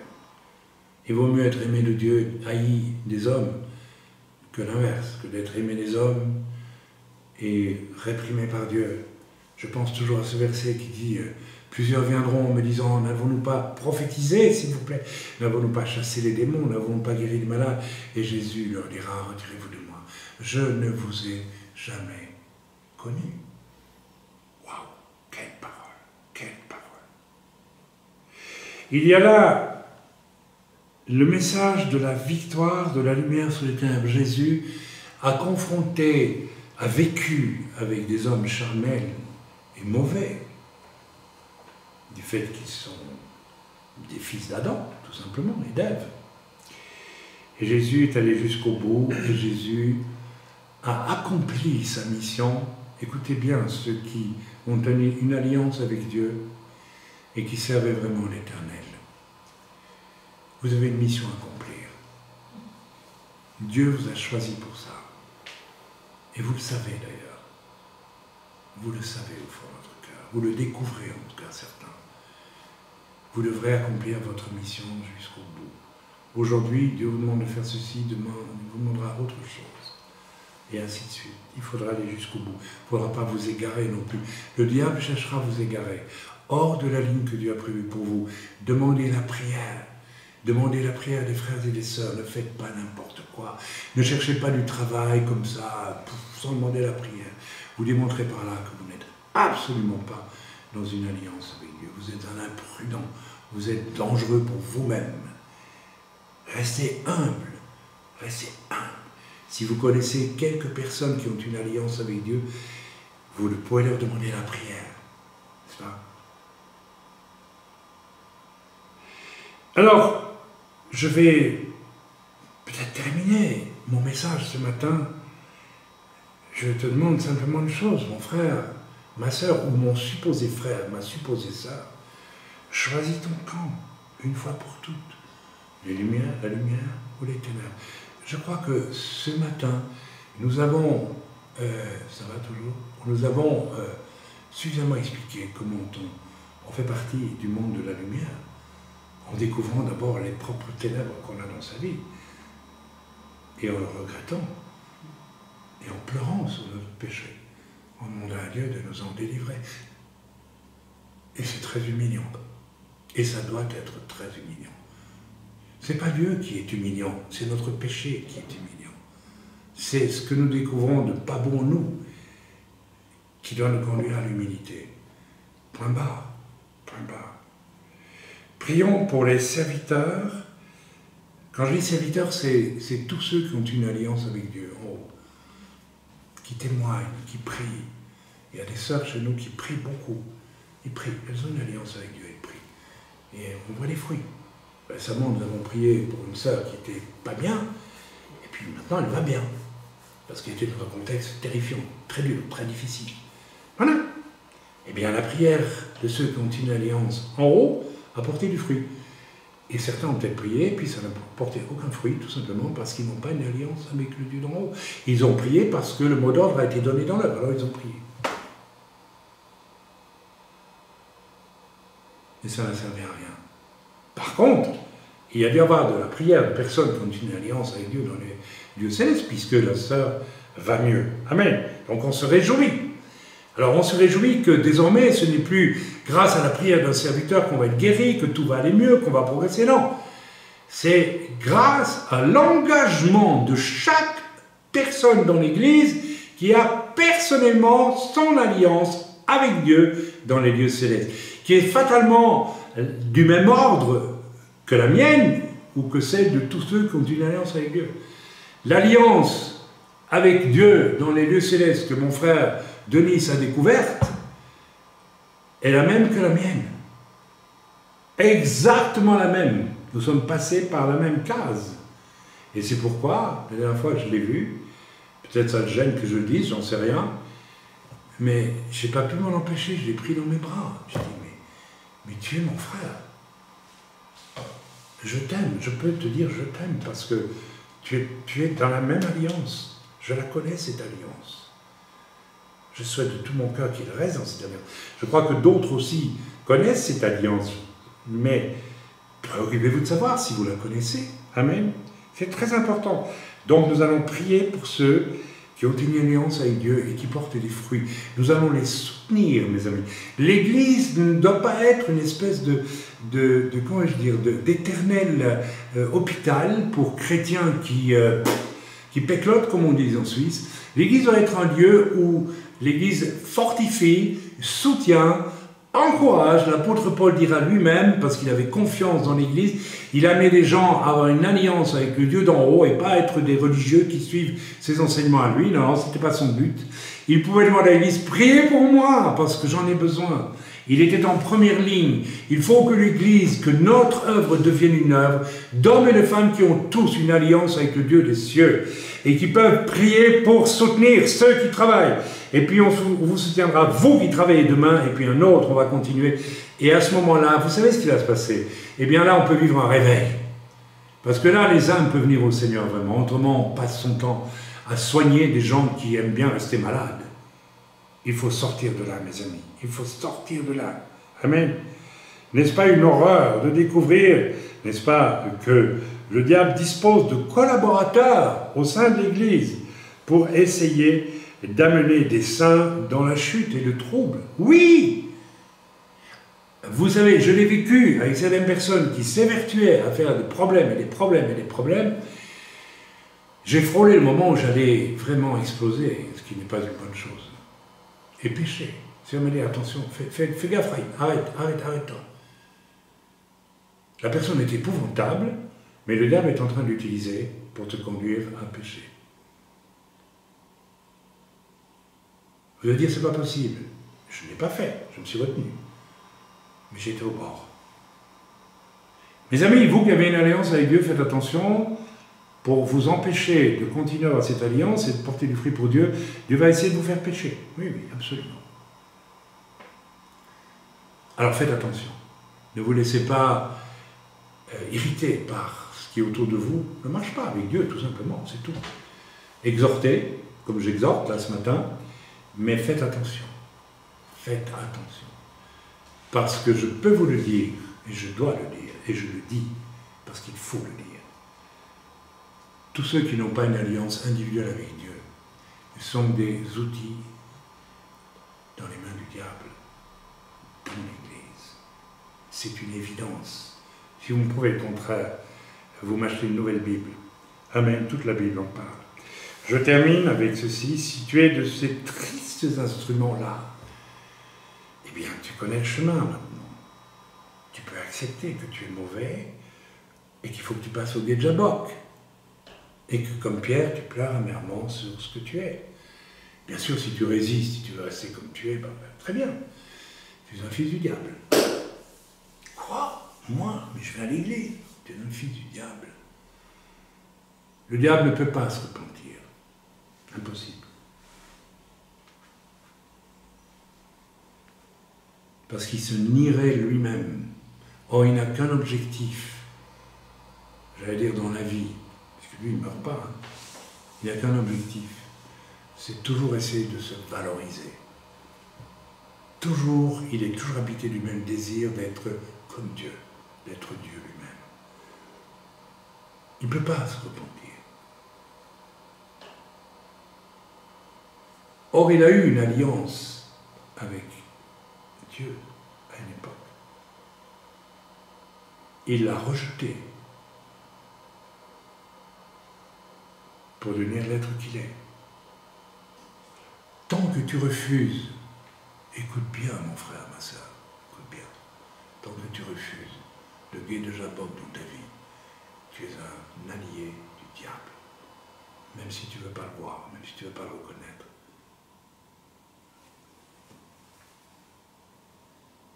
Repends-toi, repends-toi vraiment. Dieu t'aime, Dieu a un magnifique parcours de vie pour toi. Mais il faut passer par le guet de Jabbok, autrement, tu ne peux pas marcher. Amen. Voilà. Je voudrais encourager tous ceux qui ont une alliance avec Dieu et qui servent Dieu. Celui qui a une alliance personnelle avec Dieu, il sert déjà Dieu. Je ne dis pas que vous êtes pasteur, prophète, peut-être vous deviendrez. Mais vous servez Dieu, vous servez Dieu. Un vrai chrétien qui a une alliance avec Dieu, il sert Dieu tout de suite. Vous savez quel était le message que j'ai délivré ici en France, la première fois qu'on m'a invité pour prêcher dans une église. J'étais tout jeune, je n'étais pas encore vraiment établi dans le ministère. Si j'avais été établi dans le ministère. J'ai prêché dans une église de chrétiens confortables. Dans la vie de chacun, il y avait des tonnes de péchés. Et bien à l'église. Et on m'avait demandé de venir parce que l'évangéliste qui était prévu de prédication était tombé malade, et puis l'église s'était réunie, et le pasteur qui était un véritable homme de Dieu était venu me trouver, parce que j'étais dans un camp de vacances. C'est les seules vacances que j'ai jamais eues avec ma famille d'ailleurs. Je crois que c'est les seules que nous n'avons jamais eues. On n'a jamais eu d'autres. Je regarde ma femme pour voir si ce que je dis est vrai ou faux. Et il m'a dit, voilà, nous avons prié sur nous a demandé, on ne vous connaît pas bien, mais un petit peu quand même. Dieu nous a dit que c'est vous qui devez venir prêcher la campagne d'évangélisation. Alors je suis venu, et le pasteur m'a dit, vous savez, on a distribué des 2000 traités, 3000 traités de boîtes, dans les boîtes aux lettres de la ville, enfin, voilà, peut-être plus 5000, peut-être, je ne sais plus, etc., etc. Eh bien, vous savez, cette campagne d'évangélisation a duré une semaine, 10 jours, je ne sais plus. Tu te souviens, toi, Elie Sheba? Non? Ça a duré une grosse semaine, peut-être 10 jours, je ne sais plus. Et il n'y a pas eu, ils n'ont pas amené à l'église une seule personne pour se convertir. Le seul converti qui est venu à l'église, c'est un gaillard ivre-mort que j'ai trouvé dans un parc de la ville, parce que je priais avant les réunions, j'essayais de trouver quelqu'un, moi aussi. Le gars était couché sur son banc, ivre, il ronflait, et il avait à la main un sac rempli d'escargots qui sortait de son sac d'ailleurs. C'est un Français qui faisait la collecte des escargots et qui les vendait. Ou qui les mangeait, je n'en sais rien. Il les vendait au restaurant. Il les vendait au resto.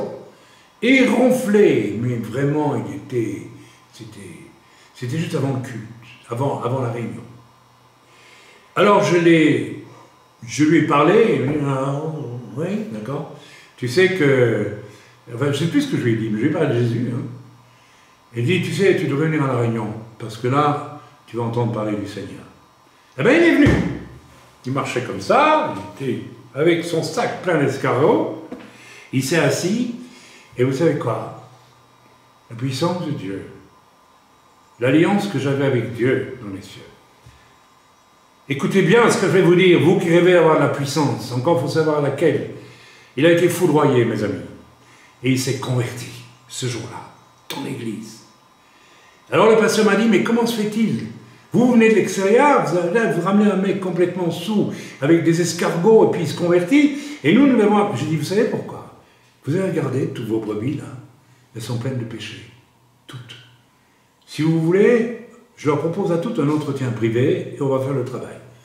Et on l'a fait. Et ils ont confessé bien des choses qui n'étaient pas bonnes. L'Assemblée a doublé dans les semaines et les mois qui ont suivi. Vous avez la clé, vous avez la réponse. N'importe quel homme, n'importe quelle femme, qui a une alliance en haut avec le Seigneur, il a une autorité extraordinaire. Maintenant, vous la voulez, mais attention, c'est l'autorité de ceux qui connaissent que Dieu est grand et qu'ils sont, eux, tout petits. Dans leur cœur, il n'y a aucun trouble, il n'y a aucune crainte, il n'y a aucune ambition, il n'y a aucun orgueil, il n'y a aucune jalousie, il n'y a rien de toutes ces saletés-là. Il y a le doux murmure de l'humilité et de la paix avec le Dieu avec lequel ils sont réconciliés. Ceux-là reçoivent de l'autorité. Écoutez bien. Écoute bien, mon frère à Nice. Écoute bien, Dieu veut te donner de l'autorité. Tu vas être surpris toi-même, mais ne t'enorgueillis jamais. Je crois que tu ne le feras pas. Vous savez ce qu'il m'a dit l'autre jour? J'ai prié un matin, vraiment, je suis mis à trembler comme une feuille dans la présence de Dieu. Ah bah écoutez, moi je dis youpi là. Youpi, pourvu que ça continue. Ça veut dire que Dieu est en train de le regarder et dit, lui, il me convient là. Il me convient, oui, il me convient. Il faut qu'il continue. Et puis il faudra aller jusqu'au bout. Avec les souffrances, avec les difficultés peut-être, mais aller jusqu'au bout. Amen.